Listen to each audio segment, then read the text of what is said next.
우리 앞뒤 좌우를 보시면서 인사하도록 하겠습니다. 청년교회는 늘 하는 건데요. 시작할 때 우리 앞뒤 좌우를 보시면서 인사하겠습니다. 사랑합니다. 네, 사랑합니다. 네, 감사합니다. 사랑합니다. 네, 고맙습니다. 네. 때때로 속담이나 격언 같은 것들을 보면 각각의 속담은 다 따로 좋은 그런 의미들을 가지고 있는데 두 가지 이상의 속담을 붙여서 곰곰이 생각해 보면 뭔가 모순이 되거나 조금 배치되거나 이상하다라는 그런 생각이 드는 속담들이 몇 가지가 있지요. 예를 들면 이런 겁니다. 아는 것이 힘이다 라는 속담 잘 알고 계시지요? 지식의 중요성을 강조하는 그런 속담입니다. 그런데 이것과 정반대가 되는 그런 속담도 있습니다. 모르는 것이 약이다 라는 속담도 있지요. 차라리 몰랐으면 더 좋았을 것이라는 그런 의미를 담고 있습니다. 그러면 여러분, 아는 것이 힘일까요? 모르는 것이 약일까요? 당연히 상황에 따라 다르겠지요. 그런데 오늘 말씀은 그래도 아는 것이 힘이라는 이 속담이 조금 더 잘 어울리는 그런 말씀인 것 같습니다. 우리 그리스도인들이 알아야 할 것 무엇일까요? 당연히 하나님의 말씀입니다. 오늘 본문의 말씀은 남유다 왕국의 마지막 성군, 훌륭한 왕이라 할 수 있는 요시야 왕의 이야기입니다. 그 가운데서도 이전까지 잃어버렸던 하나님의 율법책을 다시 발견한 그런 이야기이지요. 요시야가 왕이 된 이후에 가장 중요하게 생각하고 또 행했던 것이 두 가지가 있습니다. 한 가지는 성전과 산당을 정화하는 일입니다. 그리고 또 한 가지 일은 여호와의 성전, 이 성전을 수리하는 일입니다. 성전은 요시야 왕 이전의 두 명의 악한 왕이었던 므낫세 왕과 아몬이라는 왕에 의해서 거의 문을 닫은 것이나 마찬가지가 되었었고요. 또 너무 오랫동안 방치가 되었기 때문에 다시 예배를 드리기 위해서는 정말로 대대적인 수리와 보수가 필요한 그런 상황이었습니다. 그래서 요시야는 이 성전 수리를 위해서 백성들에게 헌금을 이야기하였고 또 그 돈으로 필요한 자재들을 사고 또 공사, 감독 등을 맡은 사람들에게 인건비를 주기도 했습니다. 오늘날로 치면 성전 건축 헌금을 모금한 것이지요. 그런데 이렇게 성전 보수를 하던 과정에서 아주 중요한 일이 한 가지 발생합니다. 바로 율법책을 다시 찾은 것입니다. 이 율법책은 우리가 잘 아는 모세오경이죠. 창출래 민신까지 해서 이 모세오경인데 하나님께서 원하시는 것이 무엇인지 또 어떻게 예배해야 하는지 등등 아주 자세히 잘 기록되어 있는 말씀이기도 합니다. 그런데 이 율법책이 지금까지 이야기했던 것처럼 그동안은 히스기야 왕 이후로 잃어버린 상태였습니다. 므낫세와 아몬에 이르기까지 장장 무려 57년에 이르기까지 성전은 방치되어 있고 당연히 이 율법책도 성전 한켠에서 보관되어 있다가 아무렇게나 방치되어 있었겠지요. 나중에 이르러서는 너무 세월이 흘렀기 때문에 어디에 있는지 찾을 길이, 알 길이 없어졌습니다. 그런데 요시야가 이렇게 성전을 수리하는 동안 구석구석 보수하고 또 수리하고 청소하면서 그동안 잃어버렸던 이 율법책을 다시 발견하게 된 것입니다. 여기서 우리는 한 가지 아주 중요한 영적인 진리를 찾을 수 있습니다. 그것은 하나님의 일에 헌신하면 우리가 처음 생각했던 것보다 훨씬 더 큰 축복이 뒤따라 온다는 것입니다. 요시야와 제사장들의 처음 목적이 무엇이었을까요? 처음 목적은 방치되었던 이 성전을 수리하고 청소해서 온전한 예배를 다시 드릴 수 있도록 하는 것입니다. 이게 원래 목적이었어요. 그런데 하나님은 여기에 더해서 한 가지 더 큰 축복을 주셨지요. 잃어버렸던 율법책을 다시 발견하게 하신 겁니다. 이것은 우리의 삶에서 아주 중요한 진리입니다. 하나님의 셈법은 인간의 셈법과 다릅니다. 인간은 하나를 하면 하나를 주거나 혹은 그보다 더 적게 주려고 하지요. 그러나 하나님은 우리가 하나님께 한 가지를 헌신하면 그보다 훨씬 더 많은 것을 우리에게 부어주십니다. 우리가 원래 기대했던 것보다 더 큰 보너스를 우리에게 주시는 거죠. 말 그대로 배보다 더 큰, 배꼽이 더 큰 그런 축복이죠. 목사님께서 자주 하시는 말씀, 1+5의 축복입니다. 사랑하는 성도 여러분, 주님의 일에 충성해서 이처럼 1+5의 축복이 여러분의 것이 되는 그런 복이 있으시기를 주님의 이름으로 축원합니다. 이 발견한 율법책을 제사장과 서기관들은 요시야 왕에게 가져다 줍니다. 그리고 알려주지요.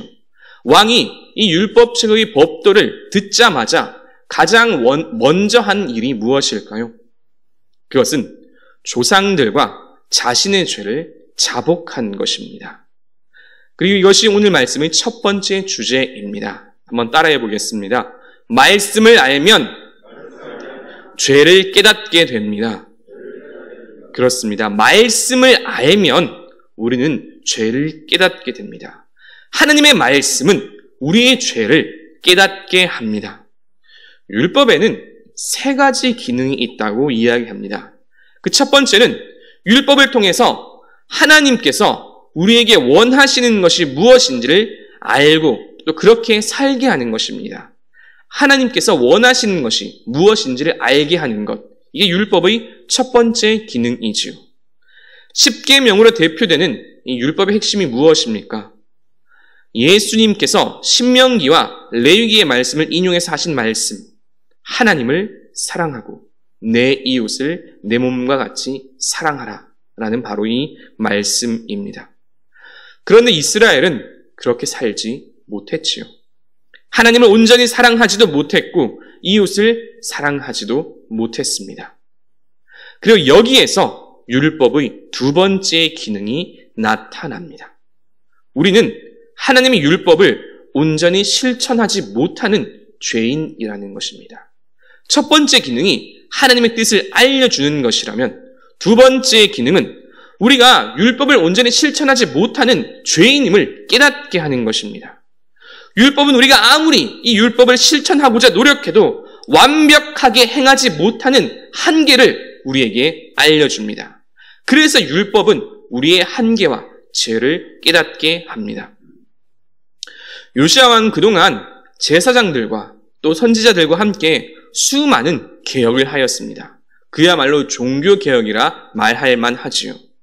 그럼에도 불구하고 그들은 하나님의 뜻을 온전하게 알 수는 없었습니다. 왜냐하면 하나님의 뜻이 분명하게 기록되어 있는 그 율법책을 몰랐기 때문이지요.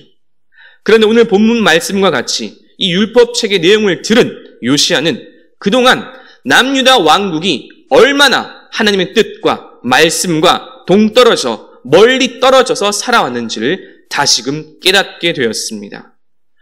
요시야 왕이 정말로 대단한 이유는, 요시야 왕을 성군이라 말하는 이유는 이 남유다 왕국의 멸망 그 원인이 자신들의 범죄함에 있음을 깨달았다는 점입니다.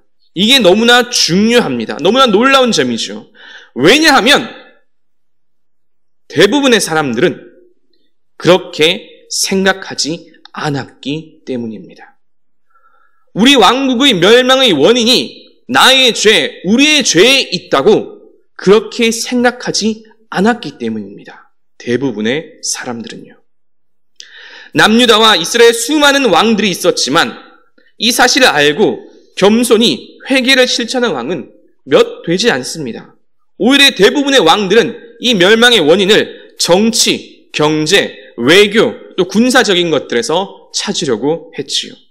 그래서 그들은 이방 민족들과 혼인하고 또 경제적 이익을 취하기도 하고 또 외세와 동맹을 맺어서 군사적인 그런 우위를 점하려고 하기도 했습니다. 하지만 그 모든 것들이 우리가 잘 알고 있는 대로 다 허사였습니다. 정치, 경제적인 유익을 위해서 했던 일들은 결국 남유다의 왕족들이 몰살당하는 것으로 나타났고 외세의 군사력을 힘입으려 했지만 오히려 그들에게 휘둘리게 되었지요. 그런데 이와 같은 일들이 과연 저 남유다만의 일일까요? 생각해보면 오늘날에도 이와 같은 일들이 똑같이 일어나고 있지는 않습니까? 오늘날 많은 이들이 삶의 문제의 원인을 어디에서 찾고 있습니까? 누군가는 경제가 문제라고 하지요. 누군가는 정치가 문제라고 합니다. 야당이 이렇고 여당이 이렇고 외교와 국제 정세가 문제라고 말합니다. 그런데 사랑하는 성도 여러분, 여기에 믿음은 어디에 있고 또 우리의 신앙은 어디에 있습니까? 하나님의 말씀은 분명히 우리에게 말씀합니다. 경제와 정치가 문제가 아니고 하나님을 바라보는 우리의 그 믿음이 문제라고 말씀합니다. 요시아는 이것을 분명하게 인식했습니다. 우리에게 어려움이 찾아오는 이유는, 우리 삶에 문제가 생기는 이유는 세상의 무언가가 문제가 아니라, 그것이 원인이 아니라 하나님을 온전히 바라보지 못하는 우리의 불신앙과 불순종에 있음을 분명히 자각하고 인식한 것입니다. 눈에 보이는 삶의 문제들은 피상적입니다. 보다 근본적인 것, 근원적인 것은 우리의 믿음의 문제입니다. 정치와 경제, 물론 중요하겠지요. 그러나 그것은 눈에 보이는 현상일 뿐, 그 근본은 언제나 하나님에 대한 믿음의 문제였습니다. 하나님의 말씀을 통해 우리 삶의 근본 문제가 무엇인지 분명히 깨닫는 축복이 있으시길 축원합니다.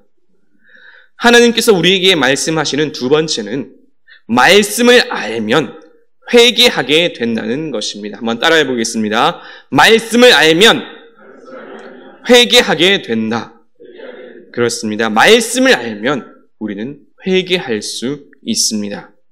이 율법책의 말씀을 들은 요시아는 이 말씀을 선지자에게 가져가서 더욱 정확한 하나님의 뜻을 물어보라고, 한 번 더 확인해 보라고 명령합니다.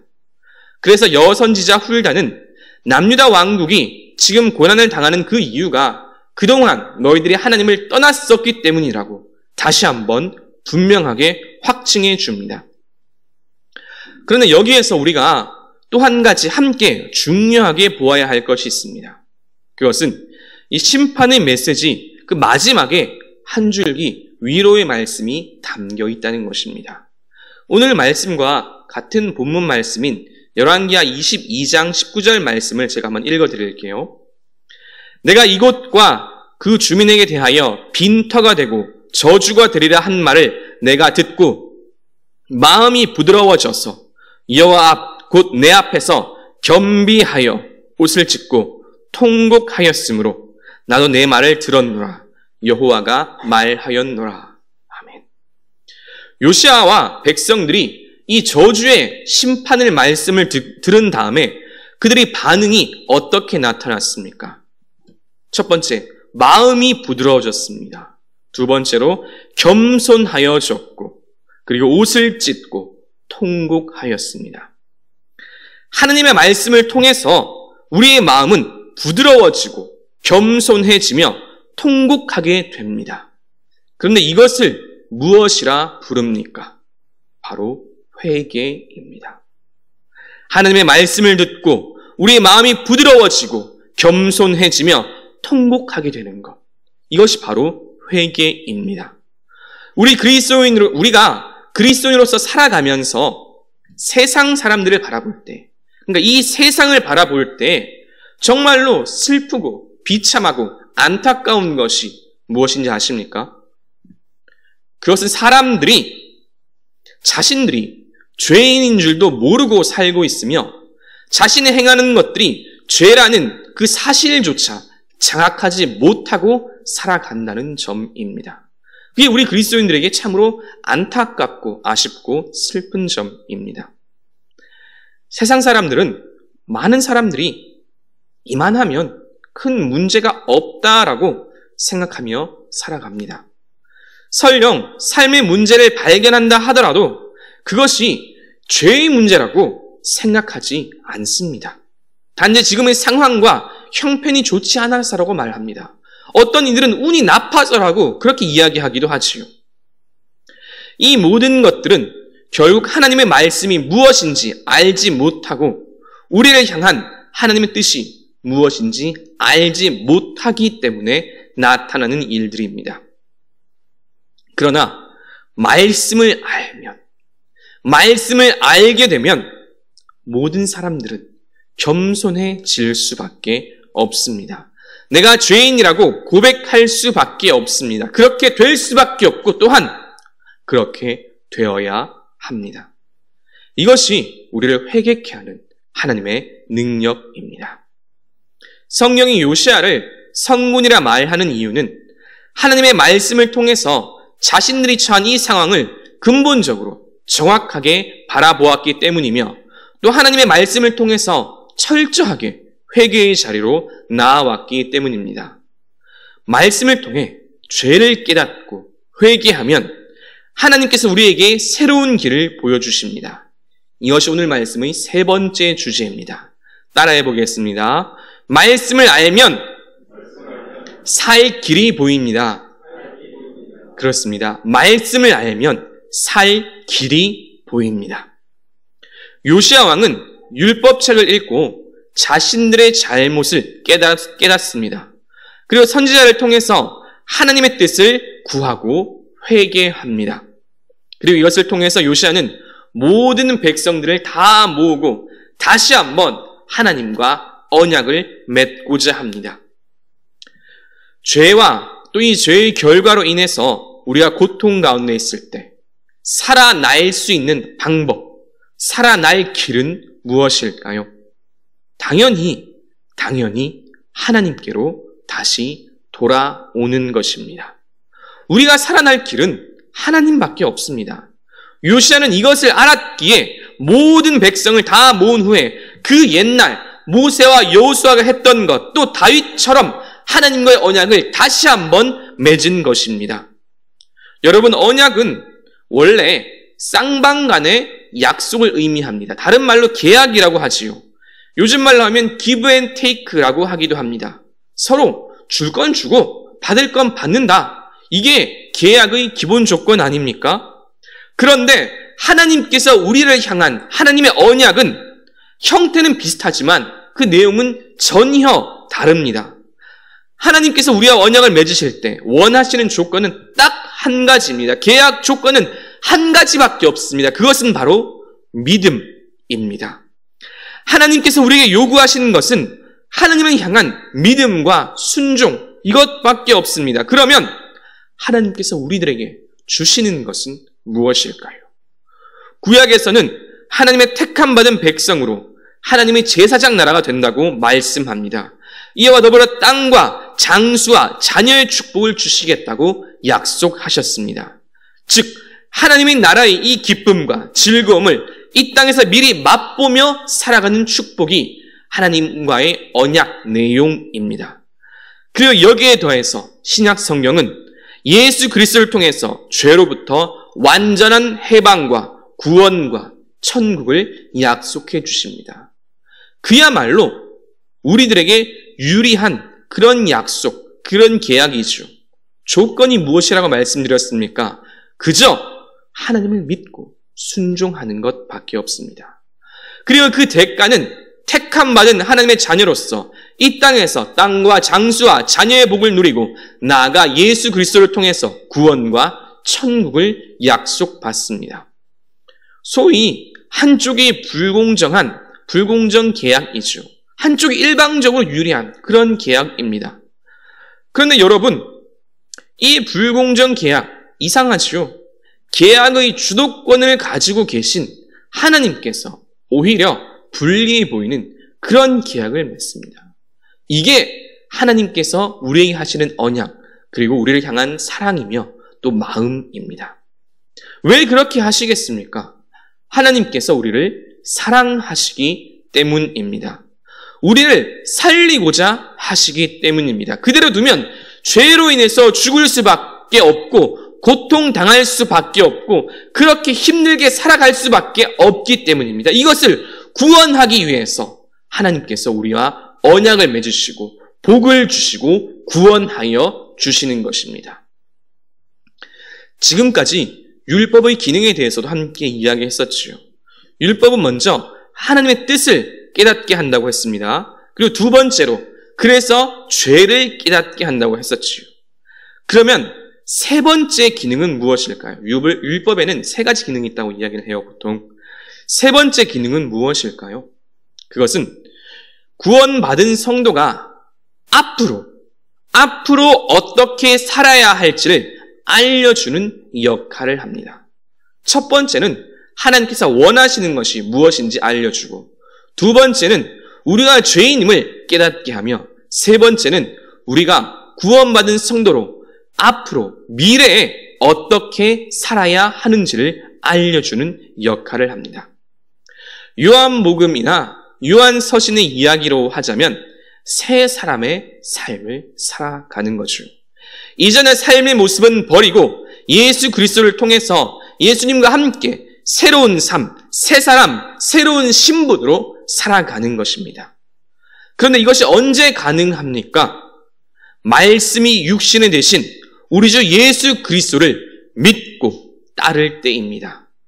말씀을 따를 때, 말씀이신 이 예수 그리스도를 따를 때 우리는 살아날 수 있습니다.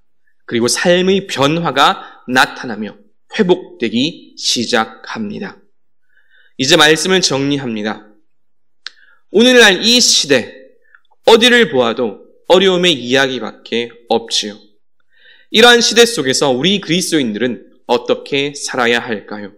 오늘 말씀은 요시야 왕의 이야기를 통해서 우리가 어떻게 하면 살아날 수 있는지 아주 분명하게 말씀해 줍니다. 우리 그리스도인들의 살 길은 오직 말씀을 통해 하나님을 바라보는 것, 이것밖에 없습니다. 말씀을 통해 우리의 죄악을 깨닫고 회개함으로 나아갈 때 하나님은 우리들에게 살 길을 열어주십니다. 사방을 둘러보아도 다 막힌 길이고 또 죽음의 길처럼 보일 때 우리 그리스도인들은 하늘을 바라볼 수가 있지요. 그리고 말씀을 통해서 이 하늘을 바라볼 때 진짜 살 길, 생명의 길을 발견할 수 있습니다. 오늘 말씀을 삶 속에서 기억하시고 또 실천하시면서 진정한 생명의 길을 발견하시고 또 살아나시는 저와 여러분, 우리 성도들 되시길 주님의 이름으로 축원합니다.